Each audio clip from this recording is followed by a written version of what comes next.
இந்த மூலிகையை பாருங்கள். இதை நான் வந்து ஆயிலுக்காக மூலிகையெல்லாம் கொஞ்சம் எடுத்து நிழலில் காய போட்டிருக்கேன். காய போட்டதில் சரின்னு சொல்லிட்டு கற்பூரவல்லியும் தண்டோடவே வெட்டி போட்டிருந்தேன். சரி காஞ்சிரும் அப்படின்னு சொல்லிட்டு இது வெட்டி போட்டு ஒரு 15 நாள் ஆகுது. ஆனால் காயவே இல்லை. நிழலில் தான் வச்சுருக்கேன். ஆனாலும் வந்து காயவே இல்லை. அப்படியே இருக்குது பாருங்களேன் இந்த தண்டு.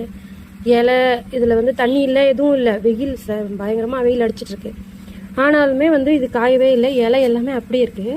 பார்த்தா இதில் ஒரு பூ பூத்துருக்கு. நான் வந்து கற்பூரவல்லியோட பூ பார்த்ததில்ல. இது இப்போ தான் பார்க்குறேன். பாருங்கள் அந்த பூத்ததும் அப்படியே இருக்குதுங்க. அப்படியே நீட்டமாக அப்படியே நிற்கிது. ஏதோ மண்ணில் வர வச்ச மாதிரி அப்படியே இருக்குது. பார்த்தா மண்ணில் விளைஞ்சிட்டு இருக்கிற மாதிரி, ஏதோ தண்ணி ஊற்றி வளர்க்குற மாதிரி அப்படியே இருக்குது.